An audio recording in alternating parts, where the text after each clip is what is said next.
Well, it's the Toby Gribbon Show. We're broadcasting from London today, where the air is thick with excitement and anticipation for the coronation of King Charles III and Queen Camilla.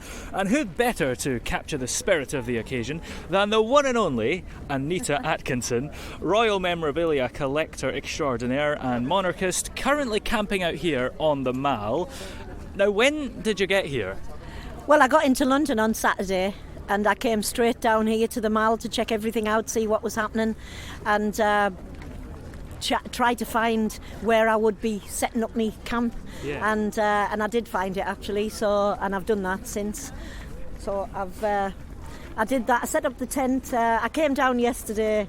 Decided that I needed to get the tent, seeing as there were lots of other people doing it, yeah. And went back, got the tent, set it up this morning with my family, and we're here now. Yeah. Duration. And do you think you found a good spot? Because you came here quite early and there are more and more tents appearing day by day. Yeah, I'm not sure that we've got a good position. I'm not sure that anyone in the Mall can see a lot or will see a lot on the day, but it's not that. You know, we can watch it again on iPlayer now or whatever on catch up, but it's just being here. We'll be able to see our little bit as long as I see the Golden Coach in action, and I'll see that from anywhere. And what's the atmosphere been like? Because there's a huge buzz around London and Westminster, but particularly this is really where it's at. Oh man, it is absolutely buzzing. You've got everybody who wants to stop and talk to you. I've had a bit of a do this morning trying to get back out to go somewhere, and you know, you're asking people, not the people with the uniforms on, but just the Londoners. They'll tell you exactly how to get about, where to go. They're welcoming, they're friendly. The atmosphere is, like I said, it's just absolutely buzzing. Yeah. So why is it so important for you to actually be here as opposed to just watching it on the telly like most people probably will? Well, you don't get the atmosphere when you watch it on the telly. Yeah. It's a bit like someone said earlier, actually. It's a bit like listening to a CD or being there at a concert, and it's exactly the same. I mean, for me, I have to be here as a monarchist to show the new king that my allegiance has passed to him, that I'm supporting him and Queen Camilla. And why camp out here as well? Because I'm staying in a hotel and I can come here every day and experience the atmosphere. I don't need to slum it like this. Is there an extra element of buzz when you're camping? Well, there is. I mean, it's very tiring as well, and it can be very cold. Yeah. But, you know, you meet people next to you. I've made friends over the years from America, from South Africa, from Canada, from Australia, who have come particularly for royal occasions. Yeah. And I put my tent up, and the girl next to us, Lisa, starts talking to us. She's from Darlington, which is about 17 miles from where I live. So we both live in County Durham. Yeah, it's amazing you hear so many different accents of people talking about the coronation and people that probably came here just for it. It's amazing. Yes, they have, and then you'll go back to my home where my husband is. He's a farmer. Yeah. He probably won't even bother sitting watching it on the telly. He might if he thinks he might see me, but apart from that, no. Yeah. That's fine, you know. Yeah. This is why I'm a monarchist, and monarchy to me represents freedom. Yeah. For freedom for me and for everyone else in the country to do what they want. I choose to be here. I want to camp on the streets in London. My husband wants to stay at home and doesn't want to watch it even on the telly. That's fine. That's fine. And do you ever feel like your first spouse is the monarchy and your second spouse is your husband? Yeah, well, his first spouse is the cows, so, you know, whatever. These two people are going to the garden party here. There's a garden party on today. Oh yeah, look at those people. Nice hats on. They're very nice, well dressed. In the morning suits, They're on the way to the palace, and more ladies there. Yeah. They're on the way to the palace. This is the King's first garden party. What an honour to go. Have you ever been invited to a garden party by any chance? Yeah, I've been twice. Wow. Which I'm a bit embarrassed to say that I've been twice, because, you know, the garden parties are open to the 2.1 billion people around the Commonwealth, and I really don't think you should go twice. Yeah. But I was told that if I didn't take my second invitation, nobody else would get it. So I took it. I've been twice. Yeah, well, that's fair enough. I really... I'm really happy for these people who are walking past, and I really don't expect to go again. Yeah. Now, how does this event compare to the atmosphere of previous events? Because, of course, when it was the Queen Elizabeth II, there was huge support for her, everybody loved her, and everybody would come out and see her. Is this still happening with Charles? Well, I don't know yet. I'm hoping so. I am hoping so. I mean, we're all here. Yeah. And, I mean, the last occasion wasn't a happy occasion. They were the biggest crowds I'd ever seen at any royal event for the Queen's funeral. I've never seen anything like that. And I'm hoping, for her son's sake, and I'm quite sure that she would be hoping, that they turn out for him too. Yeah. And you, of course, you were in the queue to see the Queen lying in state, weren't you? Yes, I was, yeah. And I was only there for 8 hours, and I would have stood there 28, 38, 48 hours. It was such an enjoyable experience. Yeah. Not going to see the Queen in Westminster Hall, but the lying in state queue, where I met new people, I made friends. I'm not sure I influenced them, mind, but I certainly made friends with people from all over the country, all over the world actually, and from all social classes. It's great. And a similar experience camping out here, I would imagine. Yeah, it is. Oh man, it's great. And I absolutely love being recognised. I've had selfies and all kinds with people. I just love it. Yeah. And I walked past you earlier, by the way, but you were on the phone, and I immediately knew that's Anita. Yeah, well, I think the others do, and I'll let Josh, they do. Yeah, because you are dressed exactly how one would imagine. I don't think there's a single part of you that isn't wearing something royal. Yeah, well, yeah, I don't wear this every day. This is what I refer to as my village idiot's outfit. But I want to do it. I want to be recognised. I want to do this. I want people to see that here she is, the epitome of being a monarchist. And but I really don't wear it every day. Yeah. Now, what is your strategy for avoiding the crowds when nature calls? Because it is pretty busy around here. Well, what I do is say, shift, I need to go to the loo. Yeah. It's quite easy, really. Yes, no, it's okay. Off the telly. No, I've never tried that one yet. But no, what I know now, once you get on that barrier, then you're not going to be able to move for a few hours. So you make sure that you don't drink too much when you go to the loo first. Yeah. And it's never happened before, but I'm just thinking that if I'm dying to go, well, I'll just have to get out and go. But you're just not going to get your place back. You're not going to get it back. Are people taking pictures of us doing the interview? Send that to me later. I'll put it on the Facebook. Yeah. Are you hoping to actually see the King in the gold coach? Oh man, that's what I'm waiting for. That's what I'm hoping for. I can't wait to see that golden coach in action. And I was intending coming back down here with the tent, putting it up to stay overnight.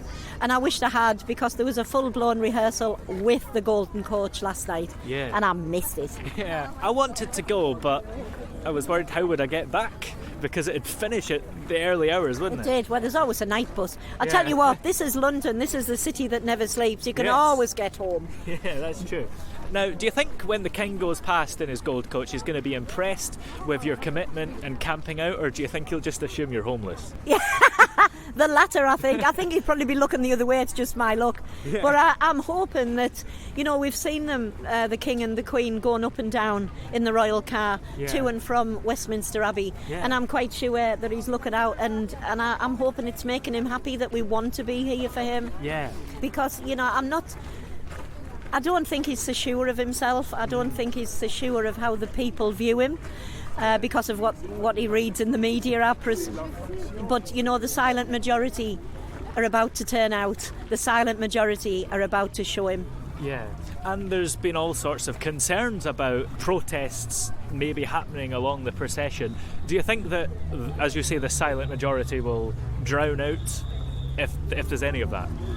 Well, do you know what? If there is, it goes back to what I said before. It's a free country. Yeah. And whatever the protests are, whether the anti-monarchy protests, whether they stop oil, whether the ULEX thing that they're doing today, what I would say is I may not agree with what you're saying, but I will defend with my last breath your right to say it. And that's what the monarchy represents. Yeah. And I think somebody's just gone past, because there was a police motorcade, but I don't think it was the King.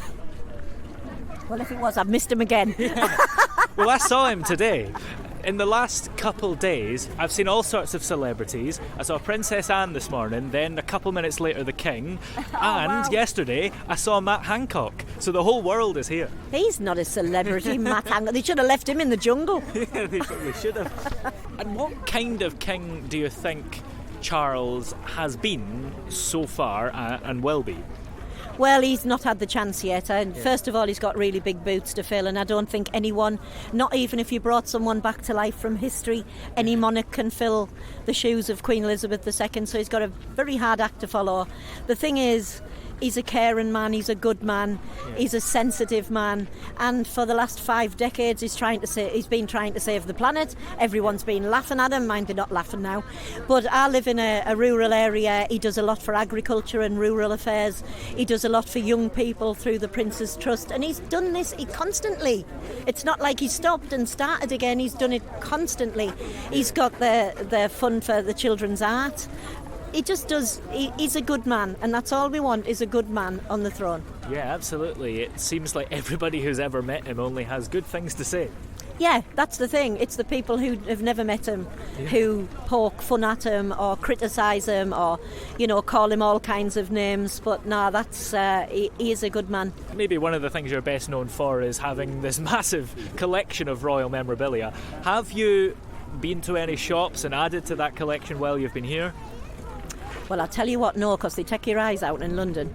I picked up a packet of 6 blowouts, kids at the party where you blow them and they make a noise. Oh, yeah. I picked one of them up at the kiosk, and how much is it? And he said £10, and I told him to stuff it. So, no, I'll wait till I go home because it's a lot cheaper at home. And in fact, I've got a tin of biscuits at home. I won't say what make they are, but I got them for $4.99. Wow. And I've seen them in a shop in Charing Cross for $14.95, and I thought, you're joking. Yeah. No, you've got to be careful. You have to be careful. The prices go up, of course, the further south you get. I'll go home and get my stuff. Yeah, that's the best idea, I think. I suppose your family are here, so you're limited as to if you've got to get any gifts for anyone while you're here. Well, yeah, all my family are here. I mean, my son's at home on the farm, my husband's at home, but they wouldn't thank me for any piece of royal memorabilia, I don't think. By the time this goes out, you will have already been there, but on Friday, I believe, you're going to be visiting Coronation Street. I am, yes. Yeah, I've been invited by This Morning to appear on their Coronation Street party, which will be held in Coronation Street. Man, do you know what? I've lived with Coronation Street almost as long as I lived with the Queen. Yeah, it started in 1960. I can remember it as a little girl, and now I'm going. Yes. Can't wait. Hold on, what am I more excited about? No, the coronation. And do you think you're more excited about the coronation than anybody else? Maybe even more excited than the King himself? I don't think the King's excited. I was just thinking last night when I was looking over at the palace, and I thought, you know what, he must be absolutely beside himself with anxiety, with nerves. There's no way he can say, I've got a headache, I'm not going to do it. He's got to do it, and in front of literally billions of people watching around the world. How daunting is that? Yeah. I'm frightening. Oh, look at this lad in his kilt on his way to the palace. Oh yeah, where is he? There he is. Oh right, yeah, there he is. Party. Yes, kilt. And these are going to the garden party. Yeah, it must be. I bet any money they've come in a taxi, and the taxi can get nowhere near, so they've had to walk down the mall. Yeah. That's exactly what's happened in it. Yeah, I wonder if anybody takes the tube to a garden party. I did. Did you? Both times, Yeah, I aye. would. Well, we couldn't afford a taxi. Yeah. I can afford a taxi now, I'm a pensioner, strangely. But I couldn't at the time. And we came on the tube with a great big hat that I never got my deposit back off because it blew off and it fell in some pigeon muck. Oh, no. Right next to Prince Charles when he was the prince then. Right next to his Aston Martin. Oh, no. You're almost there. Yeah. You're almost there. Have a good time. Yeah, it must be terrifying for the King because everywhere you walk down this street and down Whitehall, it's just TV cameras everywhere. I know. It's great though, isn't it? That I often say this, Toby, and the day that the media stop being interested in the royals is the day that signals the beginning of the end of the monarchy. Hold on a minute, there's Patrick Christie. Patrick Christie. Oh, yes! How are you? Oh, you are fantastic. You've made me Hey, famous. I'm going to come and talk to you later. Good. I'm going to come and talk to you. Thanks, guys. All right. Yes. What a It's on nice man TV in real life. TV news, yes. In real life, aye. Yeah. Yes, and that's the beginning of the end of the monarchy once the media Yeah. becomes disinterested. So let the media, let people like you, let people all over the world come and hear. I mean, how proud does that make me feel as a Britisher that there are countries that I've never even heard of before that are here with their media? Yeah. It's amazing. They couldn't be more interested. I know, and they really are as well. Yeah. Now, what's the first thing you're going to do when you finally get home? Go to sleep, I think. And when are you going to get home? Is it I will. at the end of the bank holiday weekend or later? Yeah, about Tuesday. I'll just go and lie down in a darkened room until my husband wants his tea. Excellent. Well, I'll let you get on with the fun stuff you're going to do. I know you're getting loads of people coming up to you asking you for interviews and stuff. Patrick So Christie's, yeah. yeah, him, and then you've got another one. And, you got to go 6 minutes till your next one. Oh dear, right, okay. Well, they'll be back in a minute. Yes. So, right, thank you. Thank Yes. you. It was an absolute pleasure to meet you, and I want to wish you all the best with everything that you do. You're a good lad.